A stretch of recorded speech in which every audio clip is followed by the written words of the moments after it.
All right, thanks all for coming to another Compass Wednesday. Today we have a guest from Japan. It's Professor Yasushi Fujiwara from Kobe University. Yasushi got his bachelor's in meteorology from Kyoto University and master's and PhD degrees in physical oceanography, also from Kyoto University. He spent 1 year during his undergrad at Uppsala University with the meteorology group there. And his research interests are surface waves, Ayer's interactions, and ocean and wave modeling. And today Yasushi will tell us about numerical study of interaction between non-breaking waves and turbulence. Take it away, Yasushi. Okay. Thank you very much.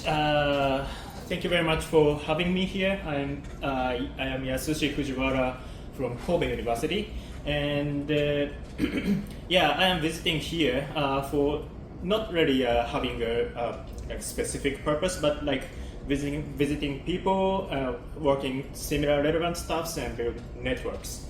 And let me start. This talk is from the contents that have been just like accepted by JFM. And before starting, let me introduce myself a little bit. As Milan has introduced, I got my PhD degree in Kyoto University, and at that time, my main research topic was the Langmuir circulations, and I have studied it using the direct numerical simulation of the waves and the turbulence. And after that, I moved to the University of Tokyo as a project researcher or postdoc, working on the wave-ice interaction problem. In 2012-22, I got my position, the current position of assistant professor in Kobe University, where I kind of came back to the wave-current interaction problem, especially in the context of the background of the coastal oceanography and also the wind-wave interaction. And today's talk is about the ocean surface wave-induced turbulence. And for some of you may already know that the ocean surface waves, ocean surface waves are basically everywhere. And it produces turbulence in the ocean surface and thus mixes the water. This is a very important process in the context of the climate formation and climate prediction, because by mixing the water from the top, in the mixed layer, the turbulence will moderate or change the sea surface temperature, which is a crucial factor in the heat exchange between the atmosphere and the ocean. And waves produce turbulence in many different ways. First is the breaking waves, as you know, like whitecap. And even without wave breaking, surface waves are known to produce turbulence in the ocean surface mixed layer. And the most well-known example of such phenomenon is Langmuir circulations. Langmuir circulations are the road circulations, you can see in the cartoon here, road-shaped circulation, which is aligned with the wave propagation direction. And because it has a very coherent structure throughout the mixed layer, it very efficiently mixes the surface layer.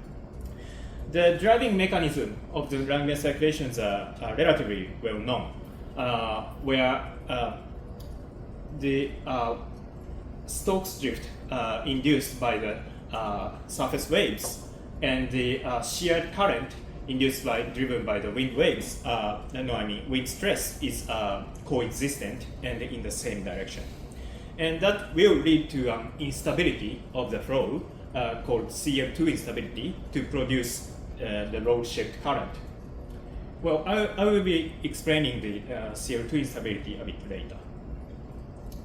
And therefore, the Langmuir circulations are driven when there are both wind effect and the waves. But there is another branch of phenomenon known as the non-breaking wave-induced mixing, where the waves are observed to produce turbulence even in the absence of the wind effect. So this is the main topic of this study. And the non-breaking wave-induced turbulence was originally observed in a tank experiment, where they produce waves using the wave maker, and there's no wind, but in the water, the turbulence was observed in several different experiments. And the study by Ivan Saveryev showed the structure of the current turbulence using the thermographic image here. We are looking down at the water surface from the top. The waves are propagating from left to right, and at that time air was colder than water, and from the thermographic image we can see there is a streaky pattern elongated in the wave propagation direction of the cold water, which suggests that there is a roll-shaped circulation aligned with the wave propagation direction. And based on these experiments, the parameterization for the large-scale ocean models are proposed, and it is implemented in some of the system models. However, the driving mechanism of this turbulence is not really understood. And so there has been a kind of confusion in the implementation of this parameterization in the large-scale ocean models. How should we reconcile this new parameterization with the pre-existing parameterization representing the effect of the breaking waves or Langmuir circulations, or etc. So we need a proper understanding of the phenomenon to propose the parameterization for this phenomenon. And to get the phenomenological understanding, the numerical simulation is also a useful approach, because we have access to the full velocity field, or we can do the budget analysis of the energy, momentum, etc. And last 10 years, there has been several direct numerical simulation studies that enhanced the understanding of this non-breaking wave-induced turbulence phenomenon. This right bottom panel shows the direct numerical simulation by Professor Wu Ting Tsai, who tried to mimic the tank experiment of by Saveryev, and he put the pseudo tracer in the model to replicate this image, and he got a very similar structure in the simulations. So what these DNS studies suggest is that viscous wave attenuation is an important process. And to understand this mechanism, first off, ocean surface waves carry momentum which is directed to the wave propagation direction. Here I am showing the orbital velocity of the ocean surface waves, where the red color shows the velocity moving forward toward the wave propagation direction, and blue color shows the backward. And if you look at the surface elevation, the water surface is elevated where the water is moving forward, and the water surface is lower than its average where the water is moving backward. So as an average, there is more red-colored mass than the blue-colored mass, which means that the waves carry net momentum toward the wave propagation direction. And when they attenuate due to viscosity, they cannot hold this wave momentum any longer, but the total momentum is conserved, because viscosity only redistributes the momentum inside the water, and the excessive momentum should be apparent as the Eulerian mean current producing the shear flow. So the wave average current will feel the effective stress imposed from the top, which is called virtual wave stress, or VWS. And VWS can be calculated by the momentum loss rate, or the temporal decrease rate of the wave-induced momentum, which is inside this parenthesis, where A represents the wave amplitude, sigma represents the wave angular frequency, and it is associated with the wave attenuation rate, gamma O. Here and after, I will be using the subscript O to represent the influence of the water side, well, O for ocean. And here, and gamma O is the viscous attenuation rate of the wave, water surface, free surface wave, and it can be written like this. And so this will be the virtual wave stress if we only consider the water side energy dissipation. And when there's a shear Eulerian current and Stokes drift, even though the wave has attenuated, there is still Stokes drift. Looking at the same direction, the very similar mechanism to the Langmuir circulation production will occur, which is called the CF2 instability. I will briefly explain this. Let's say that waves are propagating toward this direction, and there is, in the case of Langmuir circulations, there is a wind stress imposed at the top. And wind stress will produce the shear current. In terms of vorticity, the vorticity component is span-wise or lateral to the wave propagation direction. And let's say there's a vertical vorticity component. It can be very small, vertical vorticity fluctuation. And because the wave-induced Stokes drift is sheared, stronger at the surface and it gets weaker with depth, the vorticity will be tilted forward towards the wave propagation direction, producing the streamwise vortices. And this streamwise vortices will then tilt up the wind-induced lateral vorticity to the vertical direction. And this vertical vorticity fluctuation has the same sign as the initial vertical vorticity fluctuation. So this vertical vorticity is then again tilted forward, and so there is a positive feedback through this process, leading to the instability. And in the case of Langmuir circulations, this lateral vorticity is induced by the wind, but instead, in this understanding, the virtual wave stress does produces this shear current. Okay, but if we are to compare the DNS result with the laboratory experiment or field observations, this is not enough, because in reality, the the surface waves is always in contact with the air layer above. And here I am showing the orbital velocity, horizontal orbital velocity of the interfacial wave.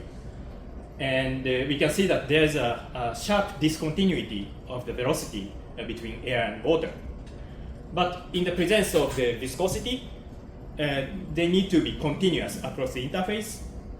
So very close to the interface, there will be a boundary layer. So the whole region can be divided into 3 different regions. The first one being the bulk regions, which is away from the boundary layer, and the influence of each other is not felt. And here is the air side boundary layer called Stokes boundary layer. And here is also the water side boundary layer called the Stokes boundary layer. And because the density of water is much larger than the air, the air side Stokes boundary layer mostly adjusts to the water side velocity to produce a very strong shear in a very thin layer. Yasushi? Yes. Why is there negative air velocity above the crest? Well, its air side orbital velocity is just like upside down image of the water side orbital velocity. Okay, so this is just wave coherent air velocity. Exactly. Okay. Yes. Yeah, when there's no like mean wind. And yes, and there is a linear theory that solved for the dispersion relation and the attenuation rate of this air-water coupled case, like some 50 years ago. And according to the linear theory, the wave attenuation rate can be written like this. Wave attenuation rate gamma AO, here the subscript AO represents there's a contribution from both the air and the water. And it consists of two terms. The first one being the actually exactly the same as the one before, gamma O. And it is because of the energy dissipation in the water bulk layer. And this orange term, the second term, represents contribution from the air side, and it represents the energy dissipation in the air side Stokes boundary layer.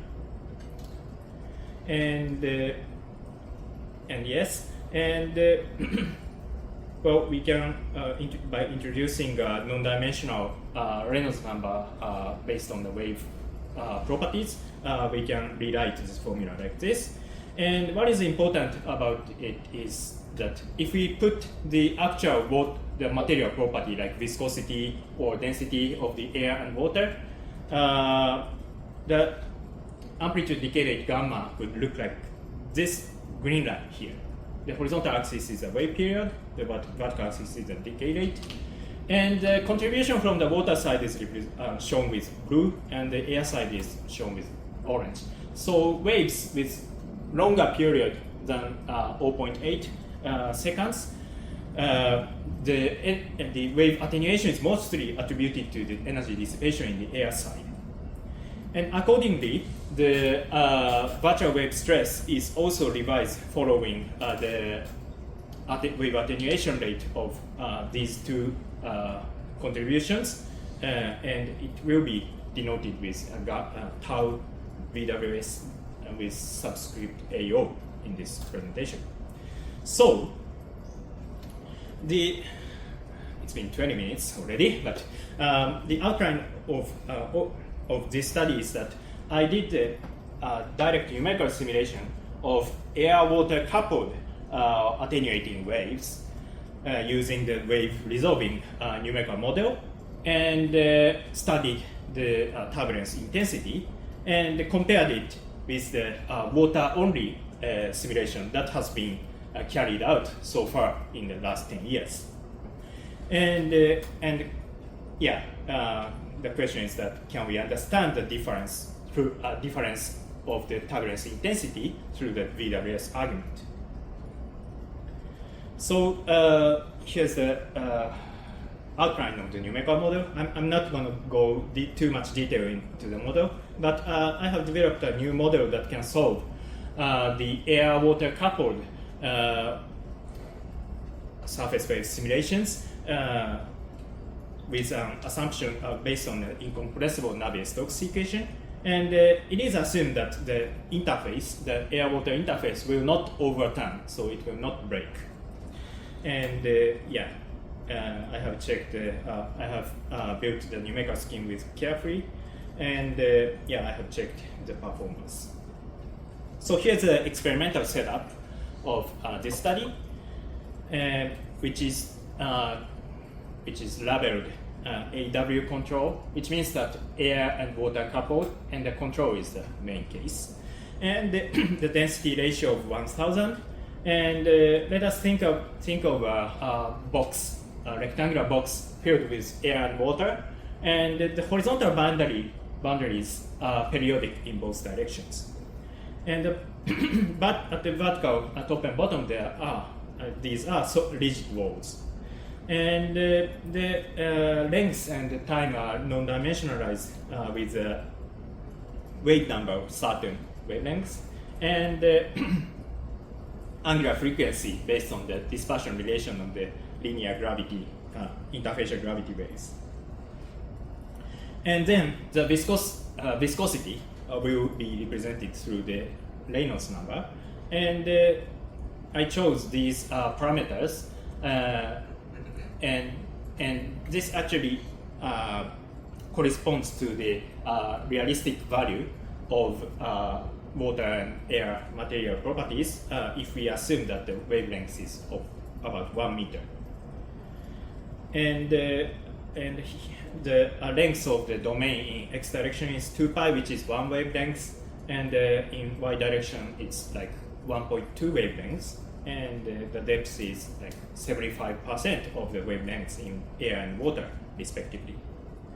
And I set up the initial condition as the orbital motion of the interfacial wave plus some noise, and I will just let it go, no forcing. And waves will, because this is a periodic in horizontal, waves will go go again and again. And I also did the corresponding water-only simulation. So only water side is considered, and there's like very similar setup, like orbital motion of the waves, and the waves are freely propagate.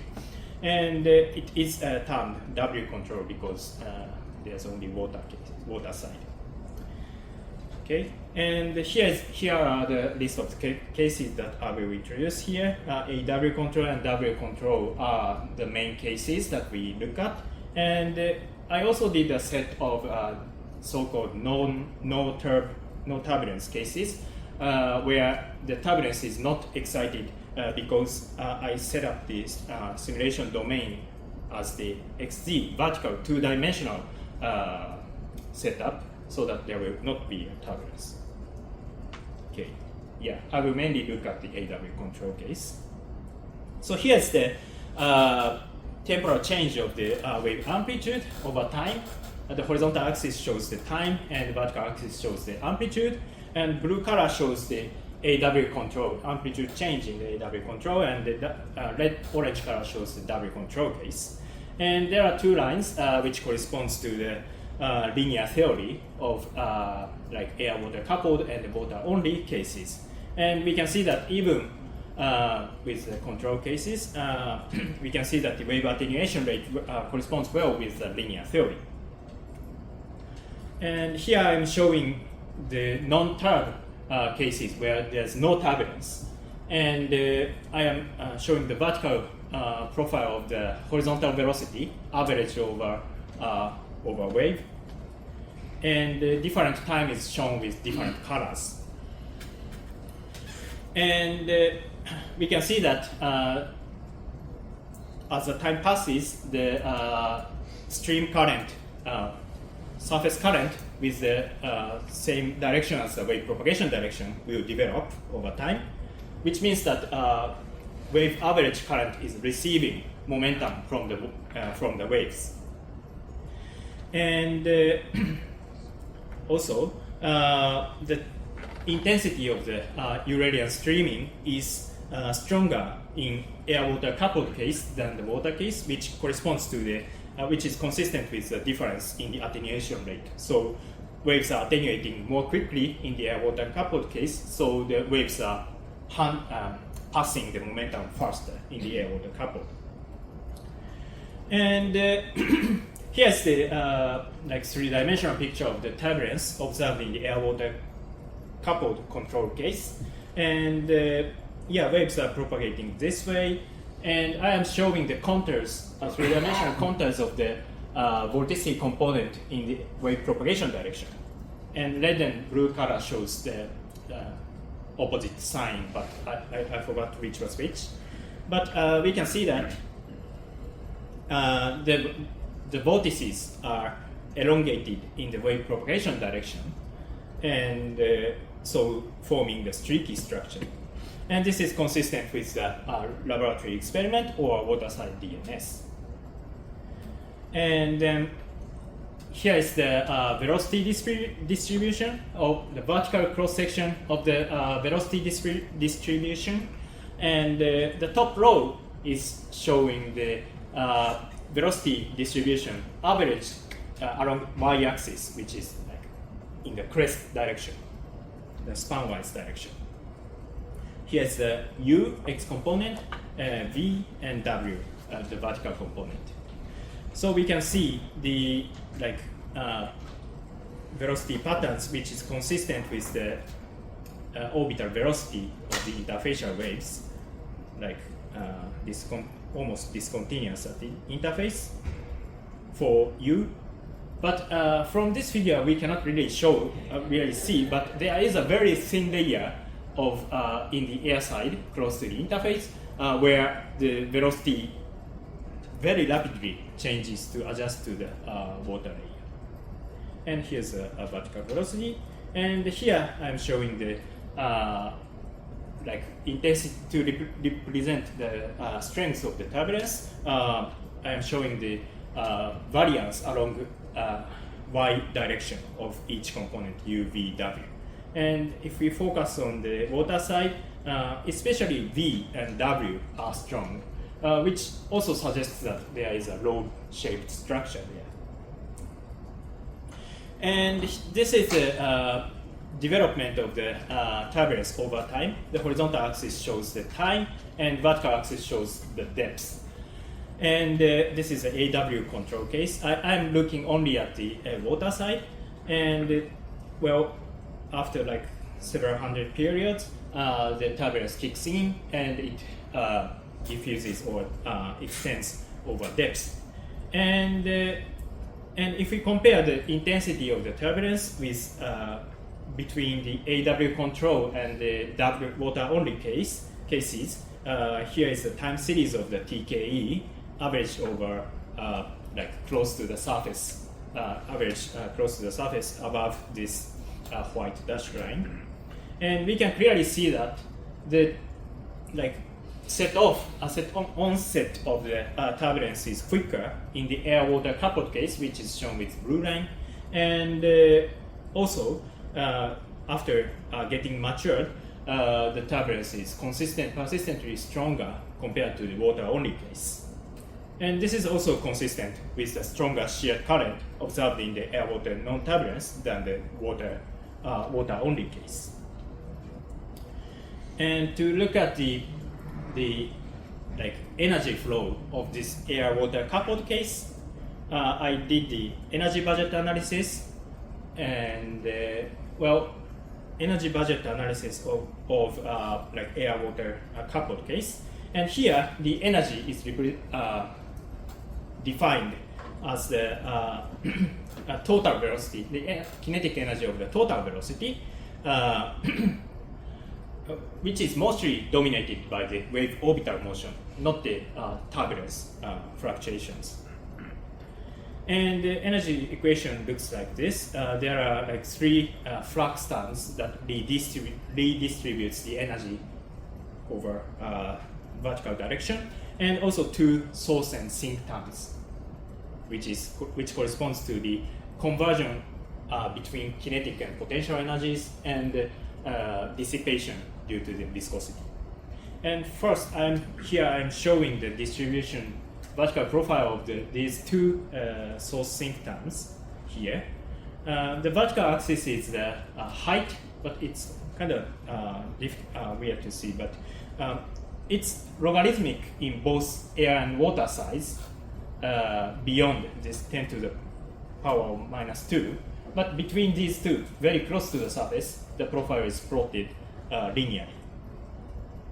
And the right figure is exactly the same as the left figure, but the horizontal axis is the magnified.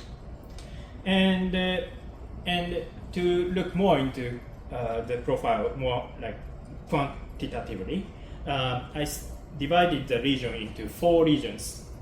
The first one being the bulk region in the air.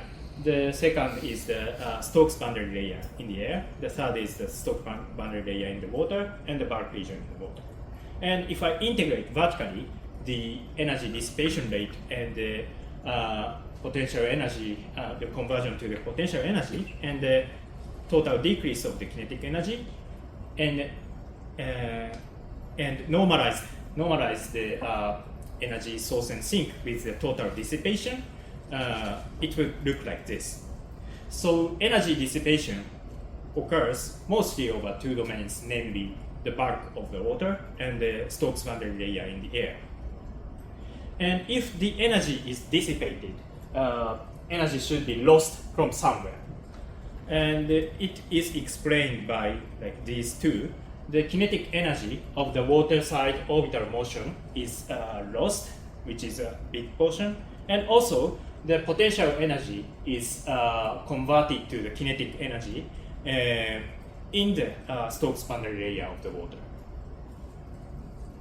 And this suggests that, well, most of the energy is lost in the water side, but it is dissipated like almost equally in this case in the water and the air, which means that the energy, kinetic energy, must be carried by the flux term. And the profile of the flux terms suggests that the pressure work carries the momentum from the water to the air. I've gone into a bit detailed analysis, but the overall picture is something like this. If there's only water, the energy dissipation occurs throughout the water layer. And it then waves attenuate and produces the Eulerian streaming, and due to the interaction between the Stokes drift and the streaming, CO2 instability, it leads to form turbulence. But when there's an air layer above, the energy dissipation occurs not only in the water, but also in the viscous boundary layer of the air, which attenuates the wave faster than the water-only case. And waves attenuate faster, which results in a stronger Eulerian streaming to produce a stronger CO2 instability to produce stronger turbulence. And finally, I did the direct numerical simulations, and the results seems to be understood through the Craik-Leibovich mechanism, which is like Stokes drift affects the vorticity, etc. We should be able to reproduce the results using the so-called wave average equation. Wave average equation is sort of approximate equations used in the studies of Langmuir circulations, where the prognostic variable of this equation is the wave average or wave filtered velocity. And so waves are not calculated here, only the mean velocity, like temporal average velocity, is simulated, and the residual effect of the waves is parameterized through a certain term, especially this one called vortex force term.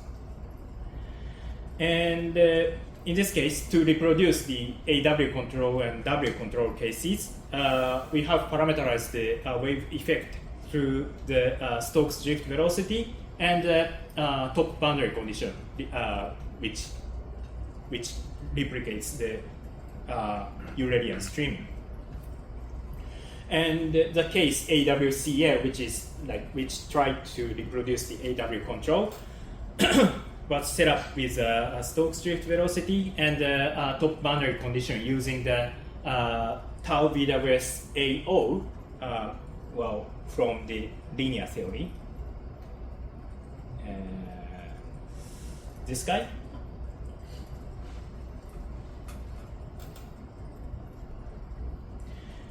And also WCL case, which tried to replicate the water-only W control case using the tau O VWS.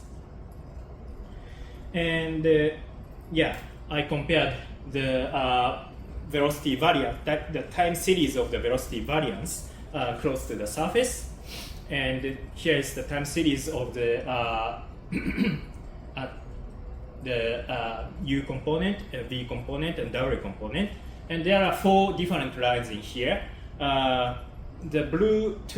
are 2 blue lines, which are the results from the DNS of the waves. And two gray lines are the results from the Craik-Leibovich equation. And the two solid lines are the air-water coupled case, and the dashed lines are the water-only case. And as you can see in each plot, the Craik-Leibovich simulations very well capture the onset of the turbulence, and also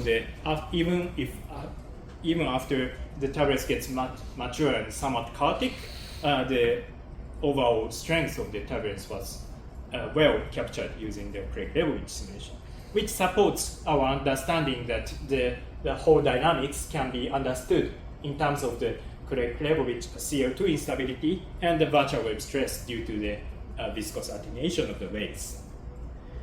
So here's a summary.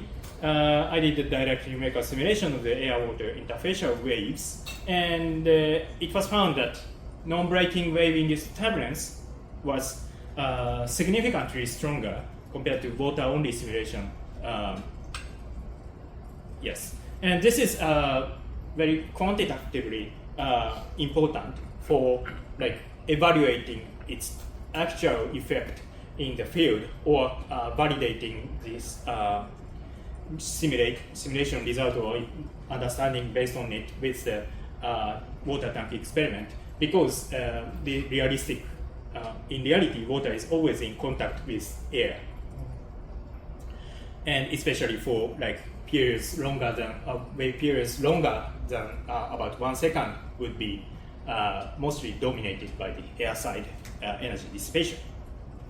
And for the second, air side Stokes boundary layer dissipates large amount of energy, accelerating the viscous attenuation of waves and Eulerian shear current.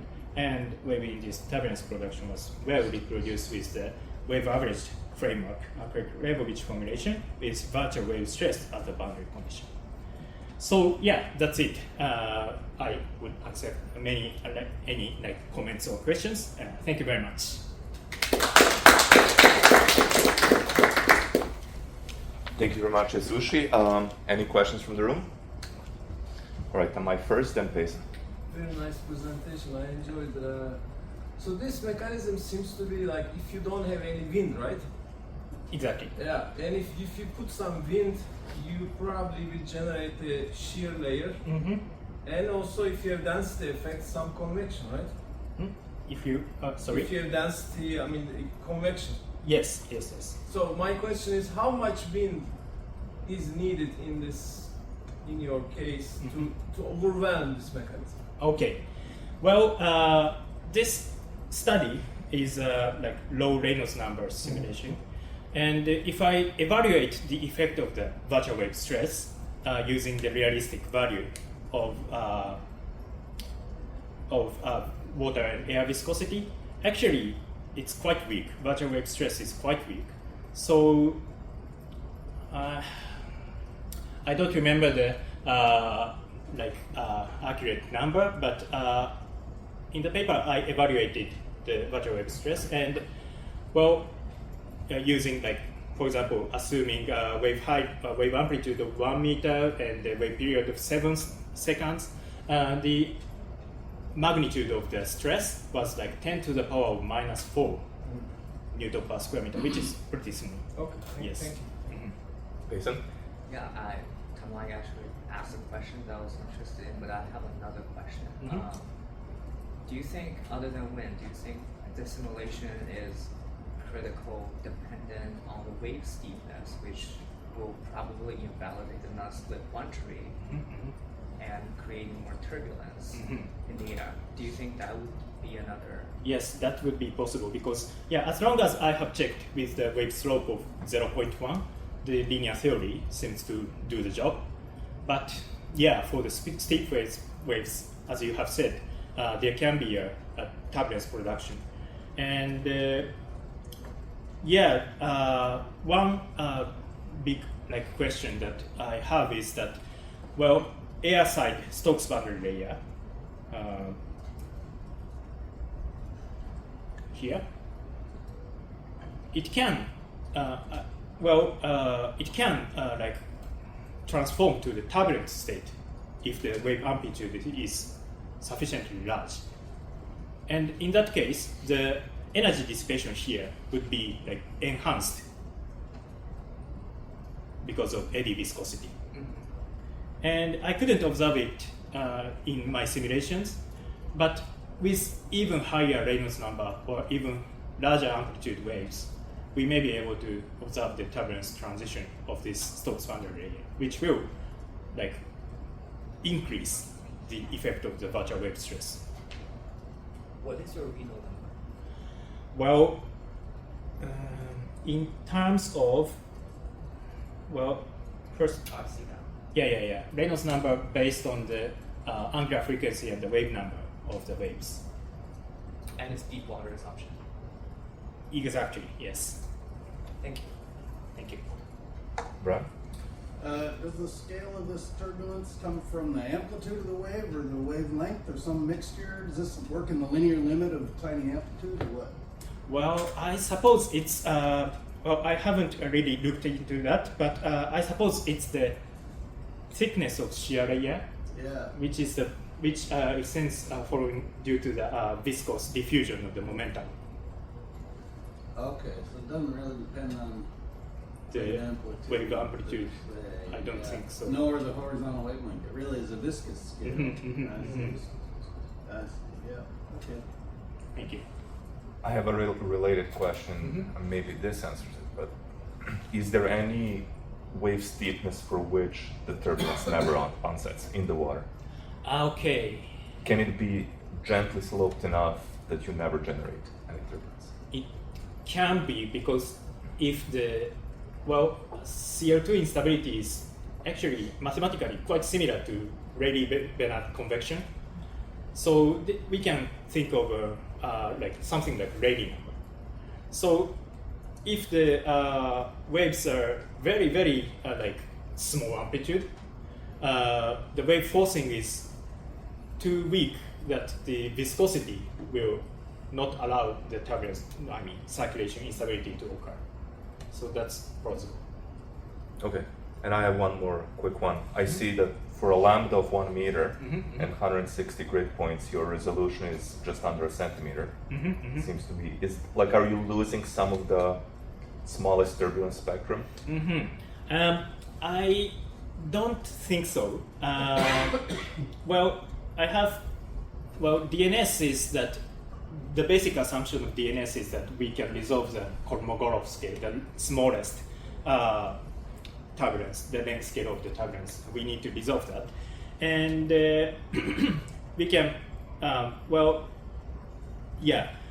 the Kolmogorov scale should be longer if the forcing from larger scale is weaker. And because this turbulence is quite like mild, not too strong, we can resolve. And also I can check from the result, but the flow structure, turbulence structure was well resolved, not like grid scale. So it seems to be okay. Okay. Any other question from the room? Okay, Susan? Do you have any metric for the vertical depth of the turbulence with, for example, wavelength? Like, is there a scale for how deep the turbulence can extend vertically from the surface? Yeah, that's a good question.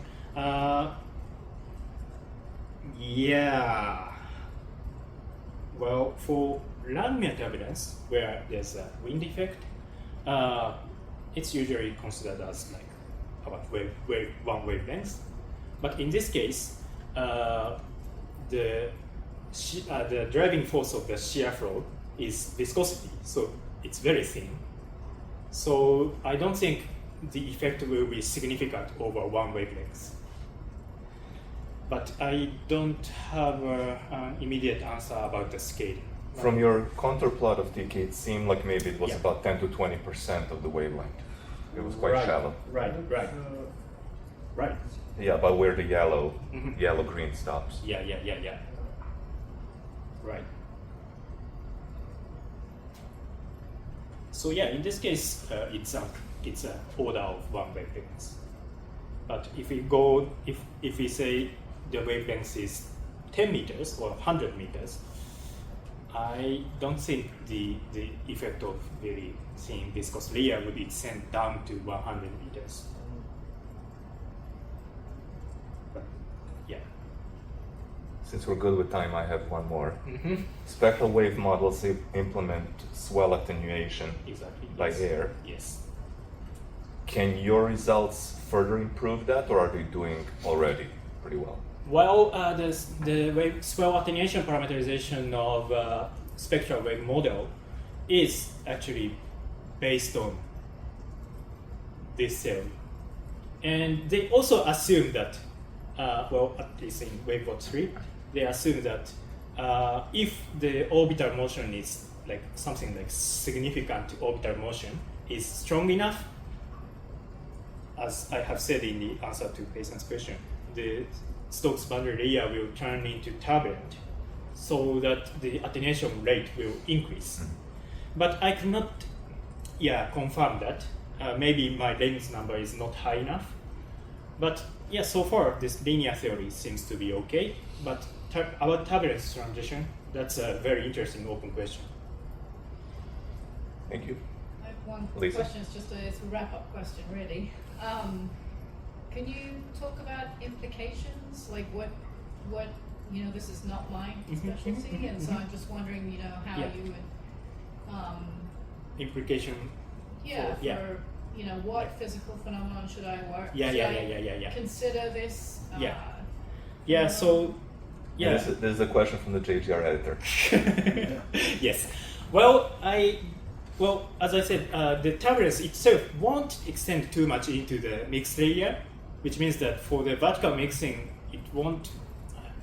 It may not be very significant, but it will produce the turbulence close to the water surface, which can break down the skin layer of the high or low temperature, even without wind, just propagation of the waves. So it can be relevant to the, for example, satellite observation of the sea surface temperature. Oh, okay. Yeah. Do you think it has any implications for air sea fluxes as well, or not really? Yeah, could be. I haven't thought about it because air sea flux is Like Well, gas yeah. fluxes or maybe radiation, because the surface skin layer can be broken down by the waves. Even if they're not breaking. I guess I was thinking spray or something like that. You think? Well, in those extreme conditions, the wind effects will dominate over these subtle effects of the waves. So, yeah, in that case, I don't think there's a very strong, effect. Susan?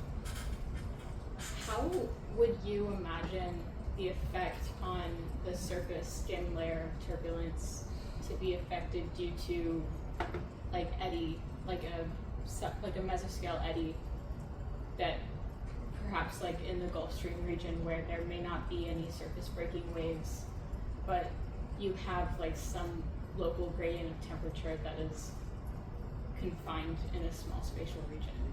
Do you think that there could be some vertical mixing component that would affect that turbulent layer? So there's a skin layer about that layer. I'm not familiar with the non-breaking region, the Gulf Stream region. I was just for example, if there were no surface stresses that would induce breaking waves, so your model might apply to the turbulence found in that layer. Yeah. Could be, yes. Yeah. Thank